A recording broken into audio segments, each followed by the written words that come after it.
Welcome to the Roaming Yeti podcast, where we share stories and tips to inspire you to roam your neighborhood and the world. I'm your host and head Yeti, Beth Scalacci.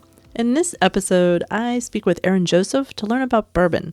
So if you're under 21, you can go ahead and skip this episode. With my daughter being in school near Kentucky, John and I have discussed checking out some bourbon trails in the area, but I know nothing about the beverage.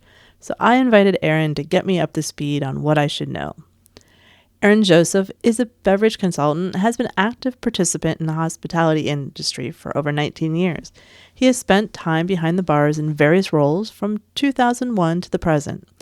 Starting at the Esteemed Inn at Perry Cabin, located in St. Micheals, Maryland, Aaron has visited and worked at a number of establishments throughout the D.C. Baltimore area. Through these experiences, Aaron has found his passion for the creation of award-winning cocktails as well as a genuine love for taking care of the guest.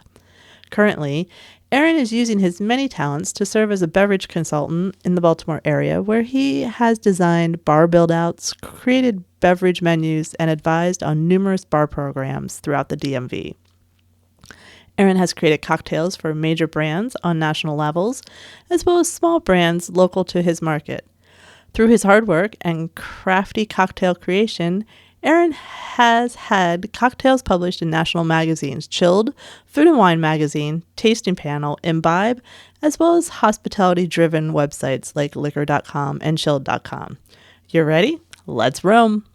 Welcome to the Roaming Yeti podcast. Today I'm speaking with Aaron Joseph, who is a beverage consultant in the DC, Baltimore area.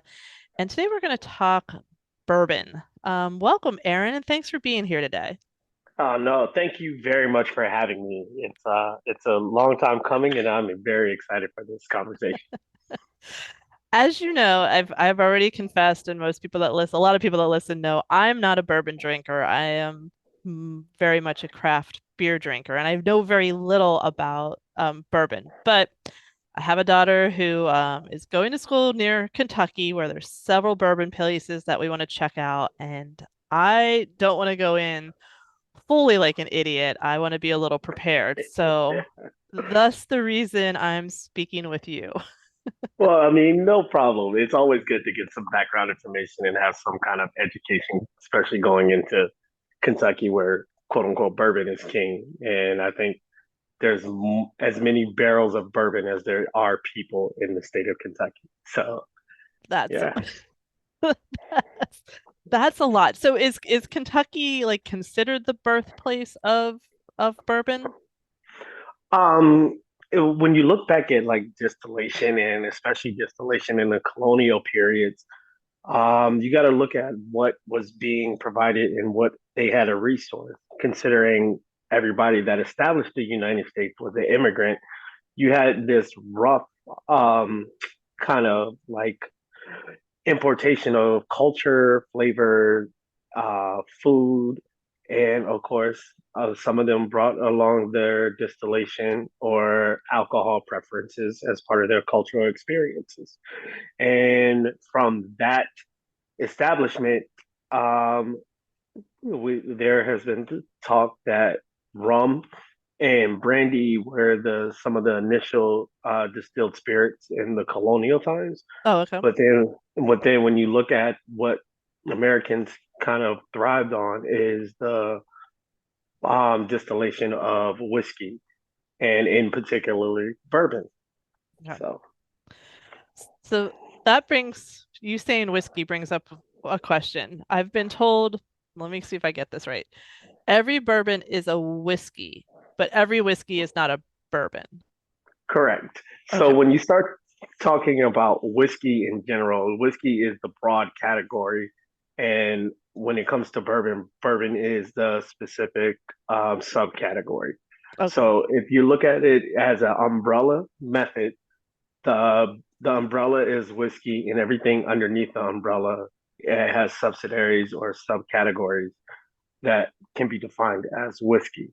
Okay. So if you want to look at it, rye, bourbon, single malt, blended, malted whiskeys, and all those other types of, and there's many other Japanese whiskeys. All of those fall underneath the whiskey category, but Hmm. when you start talking about bourbon, bourbon has its own particular designation, production method, and classification, and literally some requirements that specify to what makes it bourbon. Oh, okay. So but it's not by region. It's not like champagne is only champagne if it's, the grapes are grown in that region. But is it a technique that makes it certified? Yes, absolutely. So when you look back into the early 1800s, where bourbon kind of got its name from, there's a diluted or unclarified history of exactly how bourbon was called bourbon. Bourbon was actually named after the French dynasty Bourbon, and that's why we have a bourbon in Kentucky. Also, you have Bourbon Street in New Orleans. It was paying a homage and named after the Bourbon dynasty and the French culture Oh, okay. and French civilization.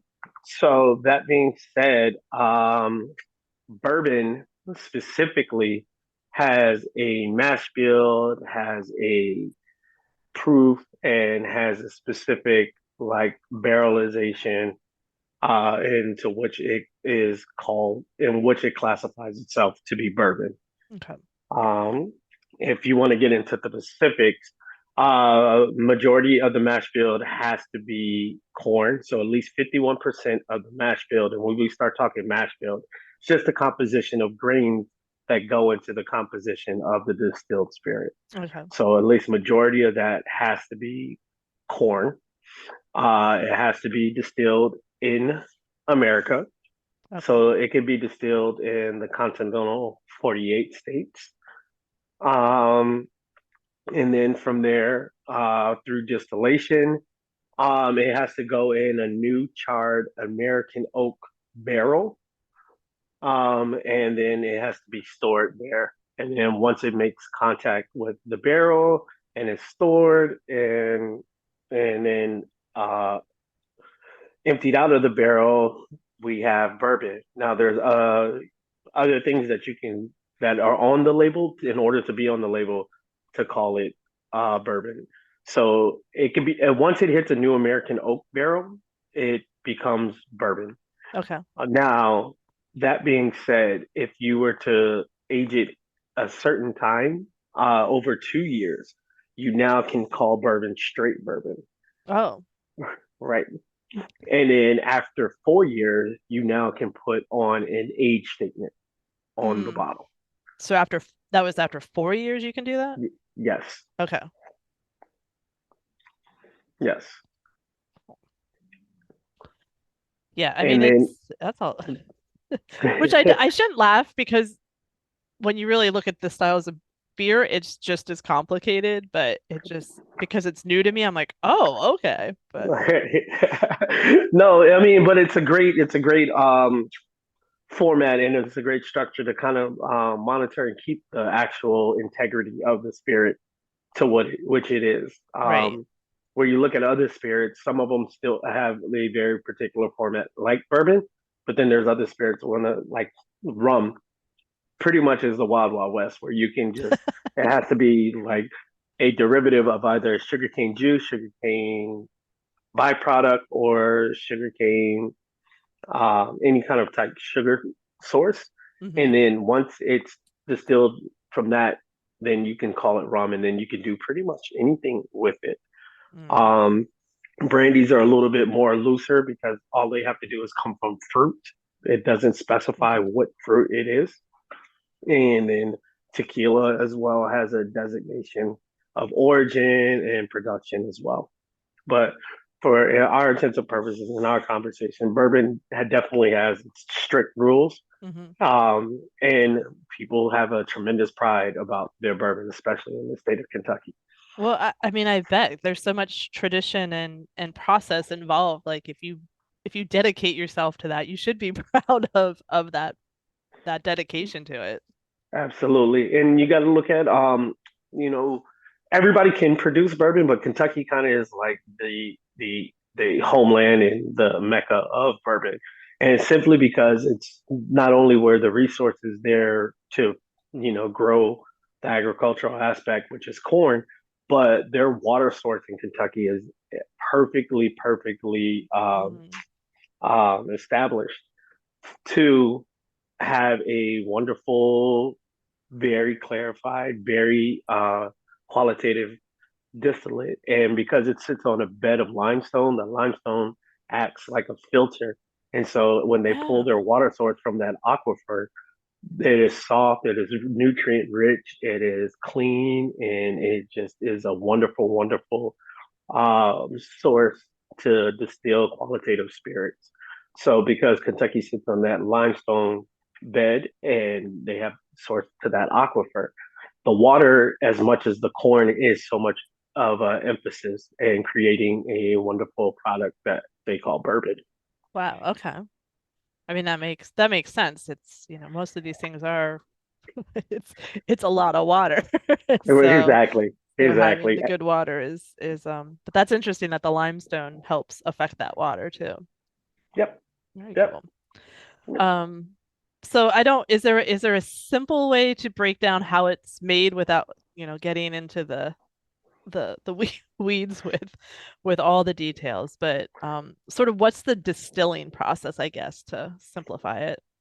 Well, I think you just got to look at it like since you're familiar with the beer Mhm. aspect of a lot of things, we can just continue with that process where you take your grains and you grind them up. You essentially introduce your water source and you kind of heat those up just to kind of extract and kind of pull those essential sugars and Mhm. enzymes out of the grain. So basically, you kind of cook the grain a little bit, and from that process, you let it sit with yeast, and yeast, by its natural functionality, produces two properties. It produces carbon dioxide and alcohol. Yep. So what you want to do is you allow it to ferment what they call, and so that process is called a creating a distiller's beer.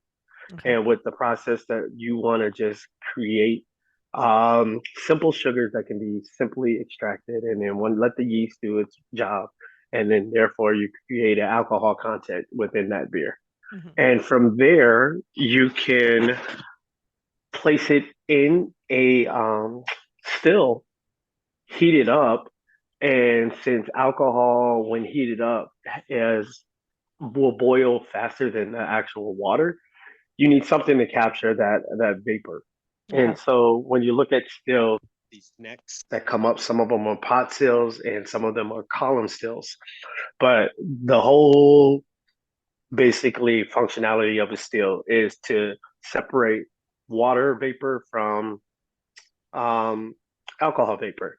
Oh, And okay. since alcohol boils at a lower point than water, uh, the alcohol vapors will rise and then it will rise all the way to the top of the still.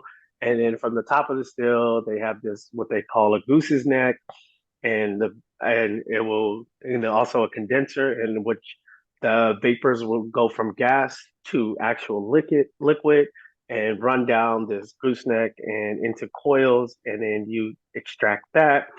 And then from there, you have three parts of the distillation that you're looking for. Hmm. You're looking for heads, hearts, and tails. Oh, Heads are kind of like the more like lighter notes. Like they're not great, but they're not like terrible.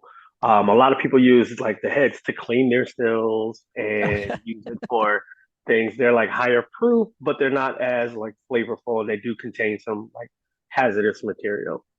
When you start looking at the heart is exactly where a lot of where your bourbon comes from, and so Okay. that's like your sweet spot. And that's where like distillers will make a cut. They will stop the flow of heads, put that to the side, and then start collecting the hearts process. Mm. Once they feel like they've got enough of the hearts process, or the hearts process is done in production, you move from that, and then you stop the production of that, or stop the collection of that, and then you collect the tails, and the tails are everything that's left out of that distillation process. And so when you look at it, you have basically three parts of a distillation process from one beer mash.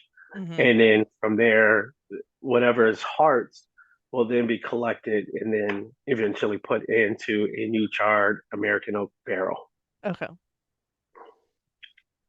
Very cool.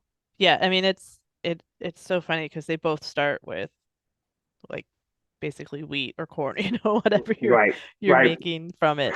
Um, so Yep. it is very similar. We homebrew, so I'm Okay.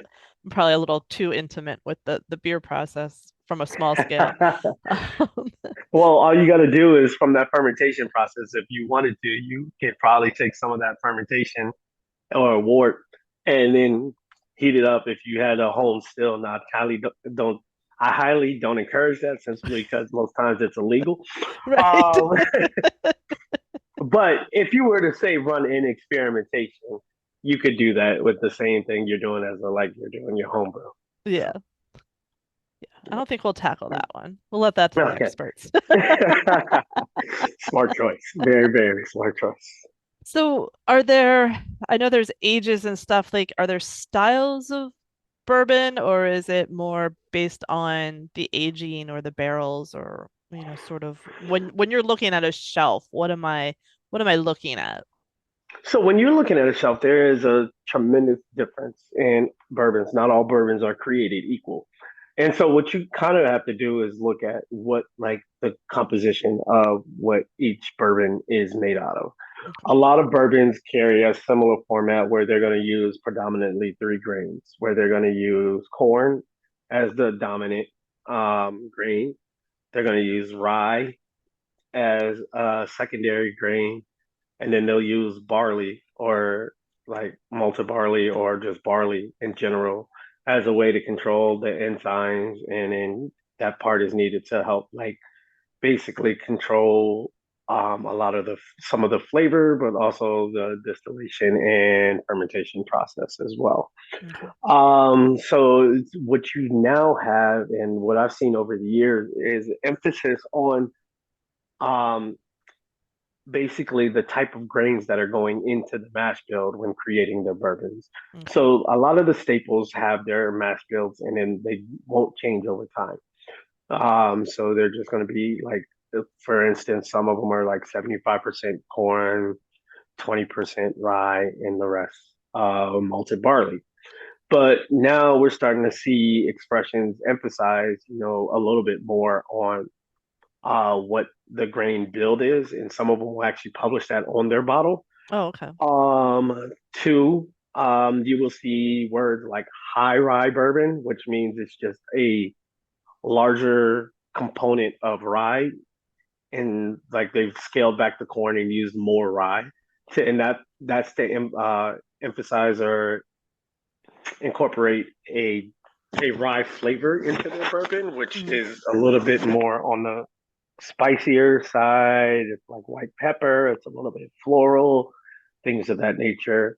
And then you'll also see things like wheated bourbon, where now they're replacing some of the grains or incorporating wheat as part of the grain mash um, to kind of emphasize or create a different flavor profile and mouthfeel with the bourbon.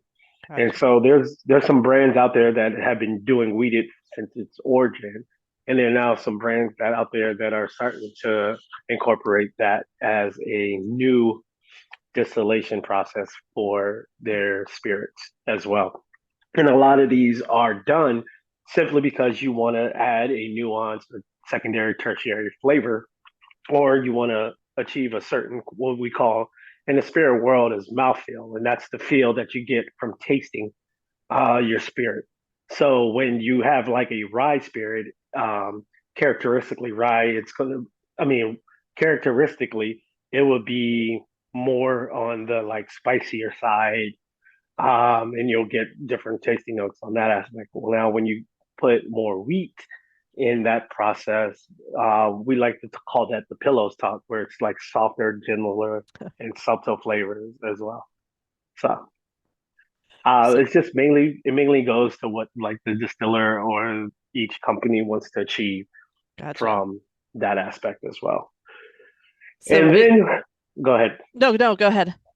No. I was just going to say from there, then you have the aging process, Okay. and some people have like temperature controlled rick houses, and rick houses are the basically the storage containers for all the barrels. Mm, And so from there's thought to be two ways to have your rick house. You can have it either have it temperature controlled or untemperature controlled.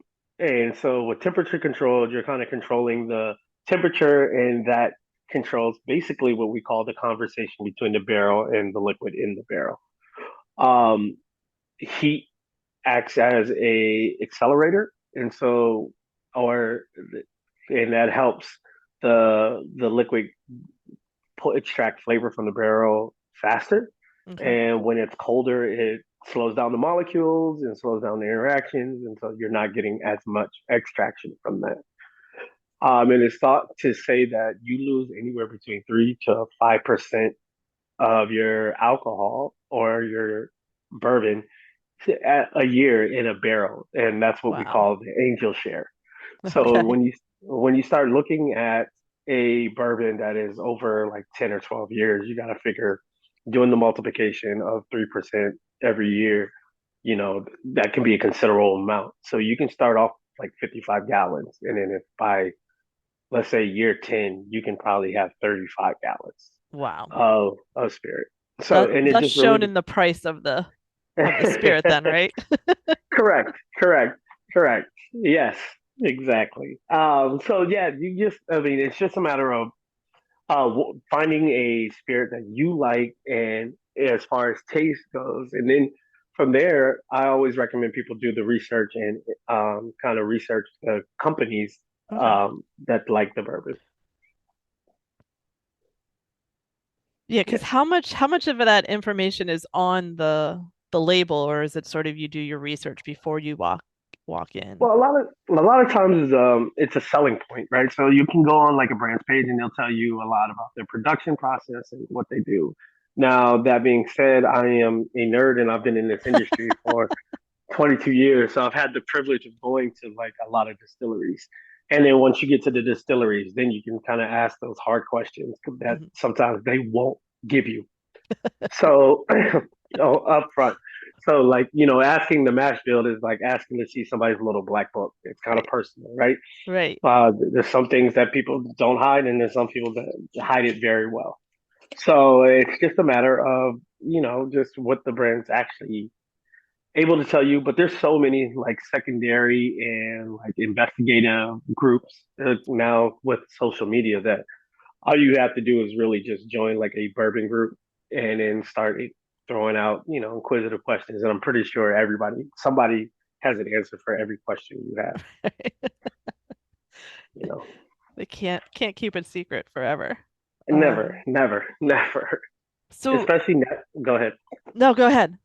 No, I was just saying, especially now that the consumers are so informed now Mm, that it's just hard for people to like say that, oh well, we don't do that, and like pretty sure somebody will like run a lab test on the spirit and come up with a composition of ethanol wow. and bread. I So mean, yeah, that's hardcore research if you're going to run labs on it, it. it and it has been done. It has definitely been done, and good for them, right? Because sometimes like because of those investigative Hmm. aspects and curiosity, um, we might not know half of what we know simply because it's a long time ago. Like people just didn't think that the stories mattered and the composition mattered Right. and all of this stuff. It was the romance and the stories that the brands tell us, and that's all we had to go off of.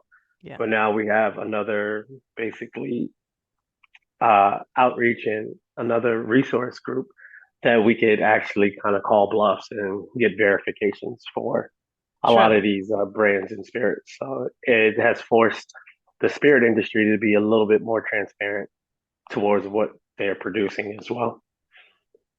Which is good for which is good for the good brands too. I would think that gets rid of some of the ones that were trying to get by cheaply or whatever, and that helps the real ones out there.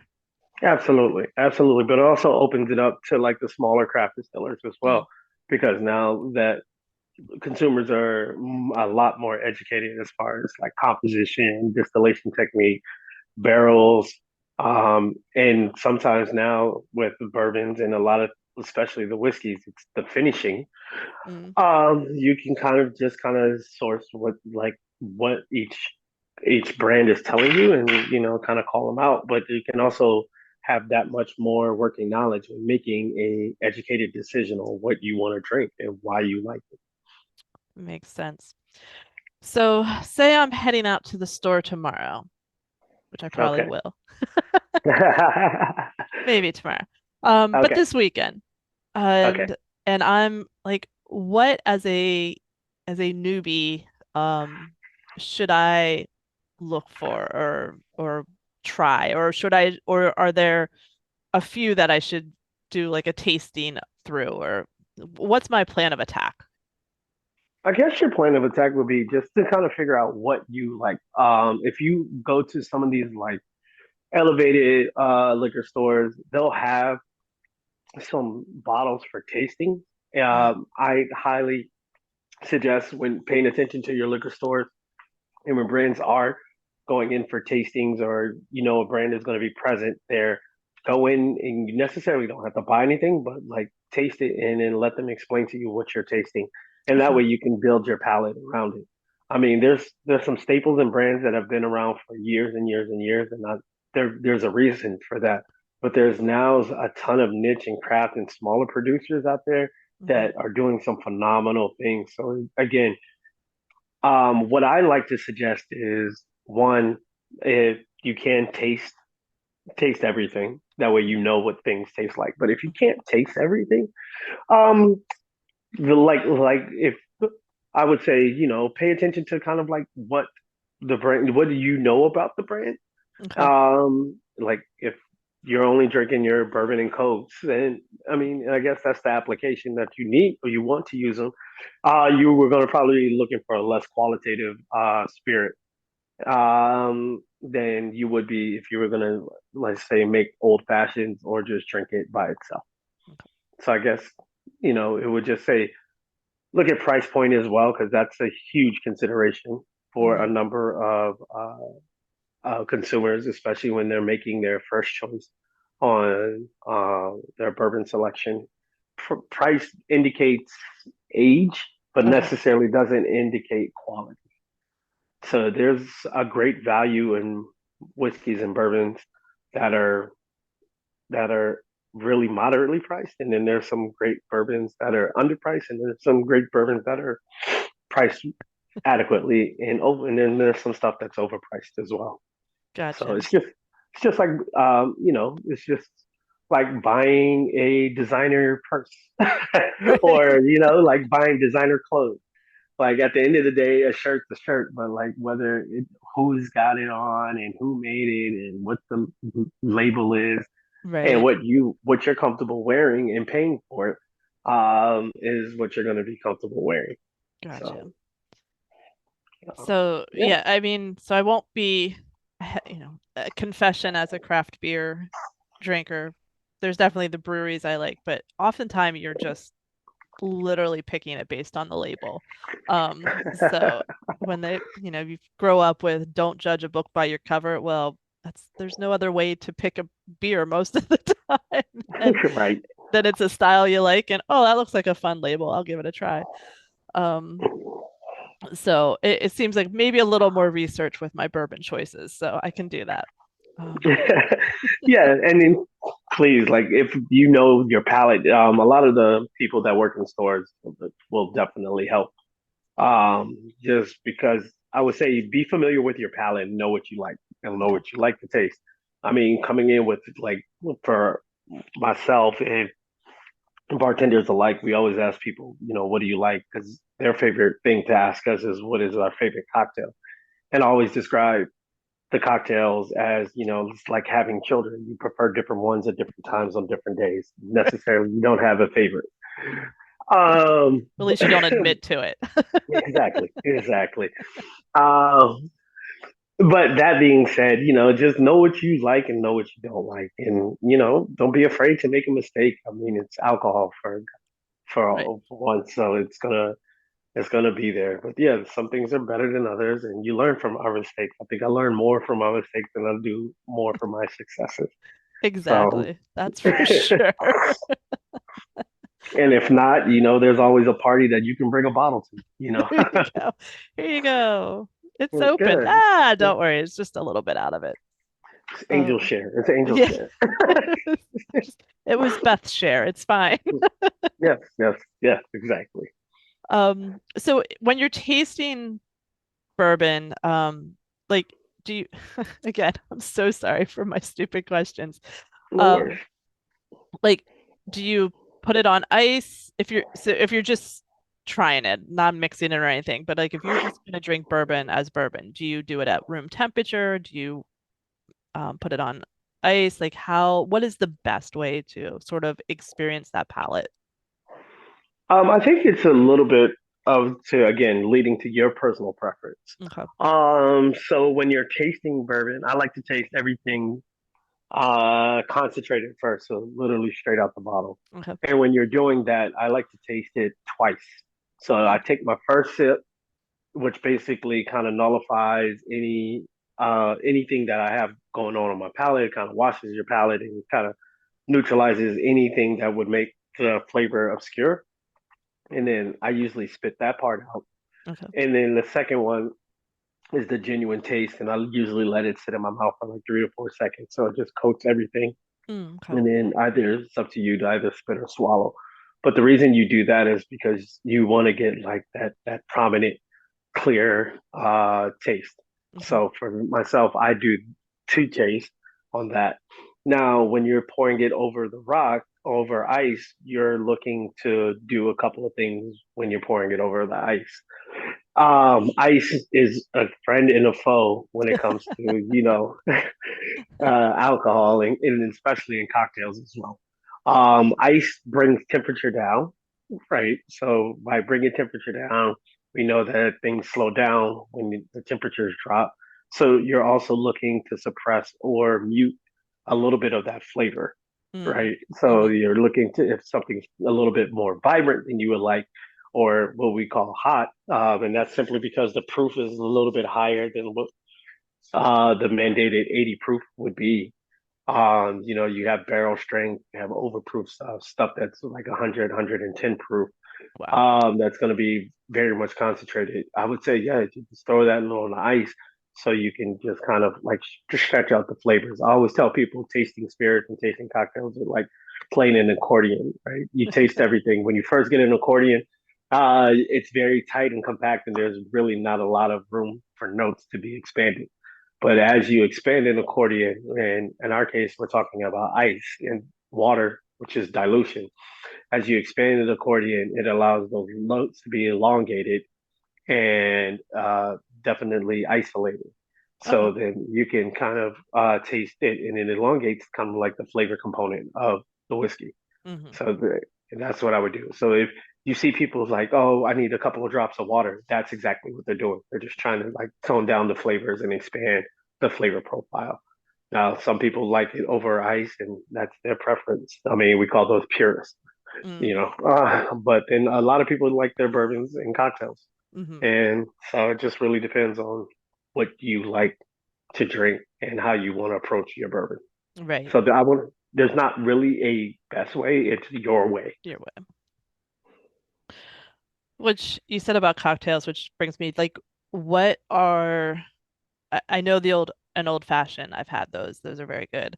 Um, like what other cocktails do you suggest to go that are good with bourbon that, I don't want to say definitely some that are there drinks that make it a high more of a highlight and then some that sort of play it down a little bit or, what are your favorite go-to cocktails with bourbon?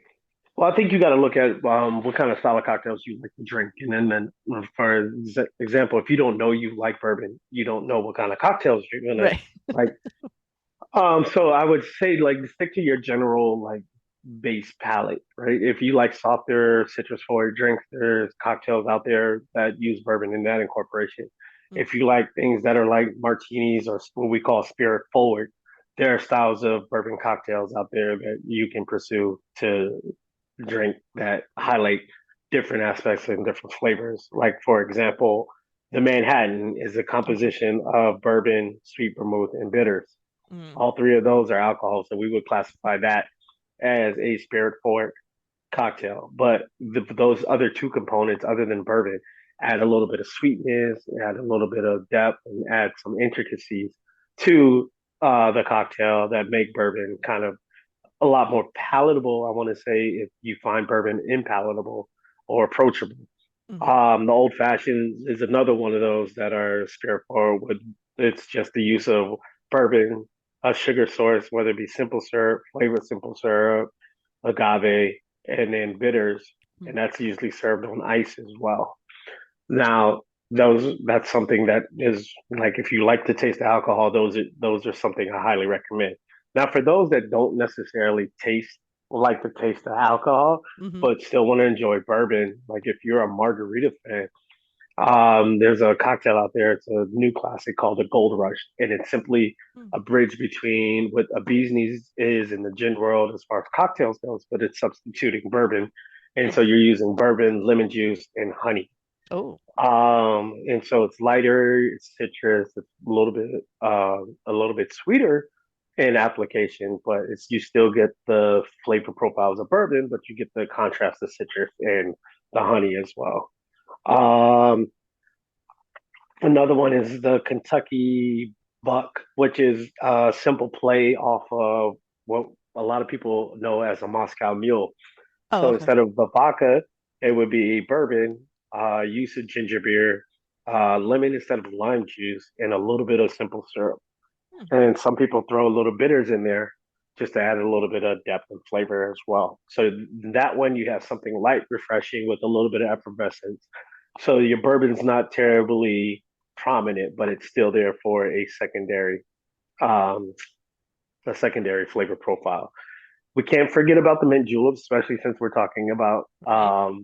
Kentucky, and that's I would say that's spirit forward, even though it looks light and refreshing, and simply because it is the only components in that cocktail are going to be sugar, mint, and bourbon over julep ice served in a really fancy glass. All right, so to say that you're going to the Kentucky Derby to drink juleps all day is probably either you have a very ironclad alcohol tolerance, or two, you don't know what you're getting yourself into, Right. and two or three, and you probably should require a lot of water in between each julep. And do your Um, betting before you drink them. Correct, correct, correct. And so a lot of cases, bourbon can substitute as the primary spirit in a lot of traditional classic cocktails. When you look at something like the Boulevardier, it's a Negroni, but the Hmm, substitute instead of gin is bourbon. hmm. Um, Classic whiskey sours are great um, because it's just lemon juice, bourbon, and simple syrup. So if you like your margaritas or your gimlets or anything that requires like a little bit of citrus and sweet to it, you can just easily replace that with bourbon Hmm. and do that as well. Um, and then bourbon's always great, and like things like hot toddies, or like cider punches, Hmm. and whiskey smashes are another couple of cocktails that you can throw out there to kind of expand your not only your preference as far as what style of bourbon cocktails go, but just different applications as well. Gotcha. Yeah.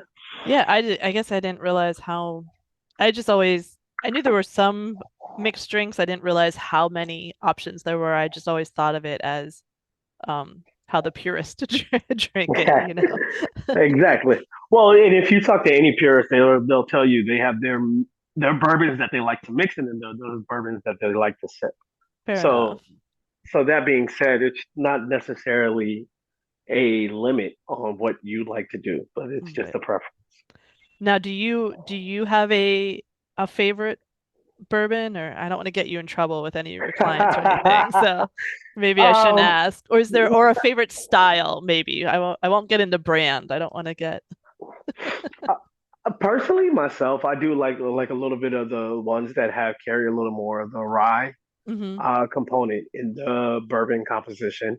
There are some out there that, well, I'm gonna put it like this: my very first bourbon romance was Maker's Mark, Okay. uh, and I used to just drink that on the rocks.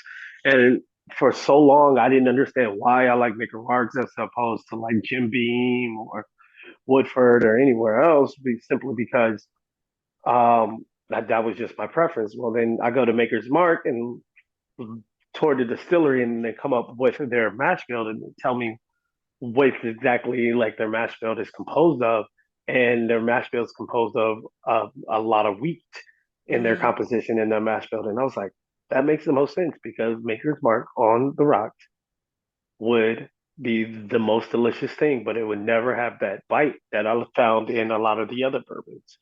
And so, yeah, I gotta say that like I like the softer styles, but now as I've gotten older, I do like a little bit more of the prominent and spicy things yeah, in life, and with the bourbon incorporated. But I mean, that's just my personal preference. But sure.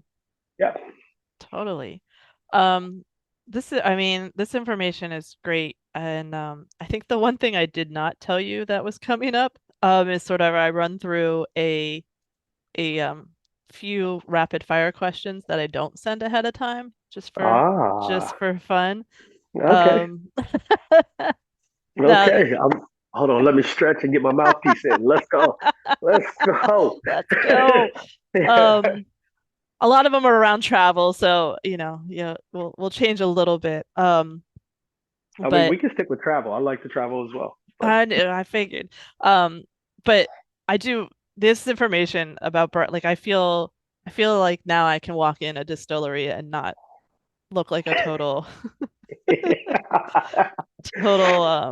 newbie and be confused. I'll still make faces when I try it because that's just how I am, but because it I always mean, hits me weird. it's I okay. do with some beers too. Don't worry, it's not a uh, I I'll hit a double sometime and I'm like, oh no, that is too much.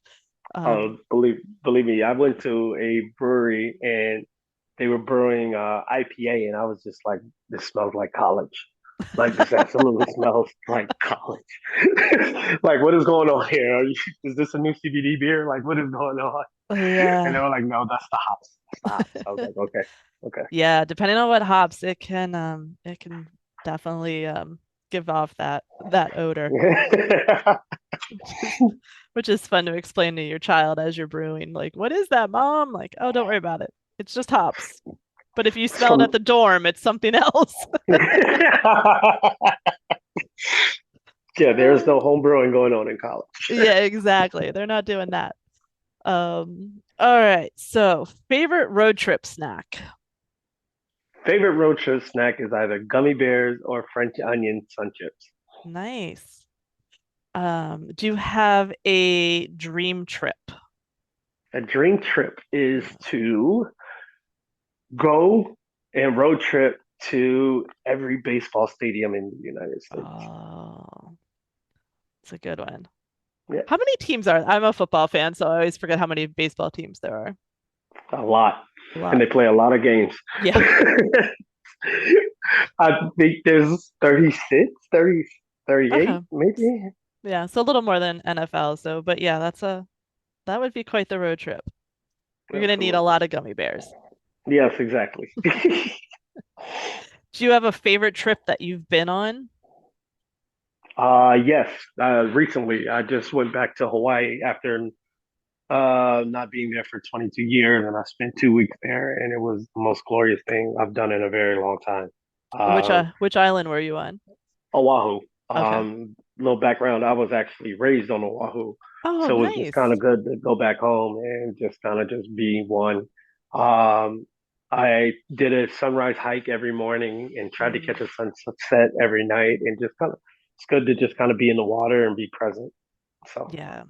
It's yeah, it's a magical place. Like it really, there's just a vibe and in a sense when you're there. It's just like I don't know how to explain it, but people have It's been the there, un- they get it. It's just sort of that feeling that you get when you're there. It's just different yeah, world.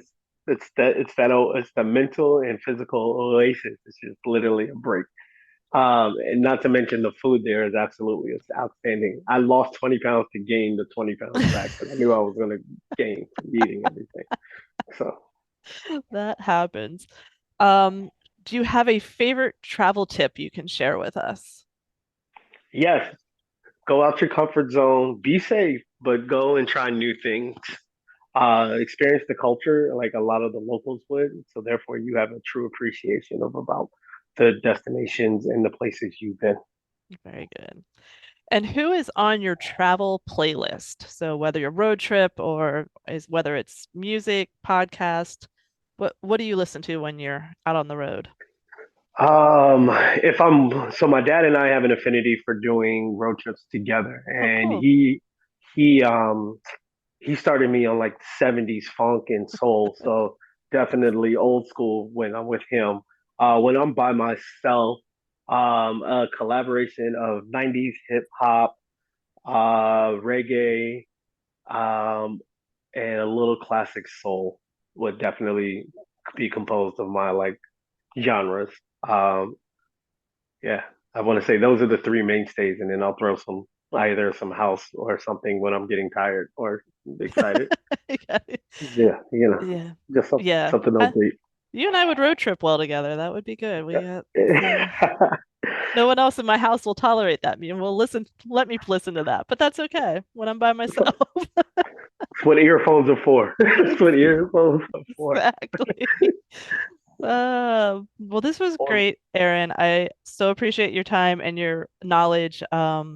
So I hope other people now feel a little more empowered to go out there and whether it's bourbon or just trying anything new, to just go out and give it a try and ask the questions. And there'll be snobs who won't relate to it well, but most people I feel are gonna help you through it.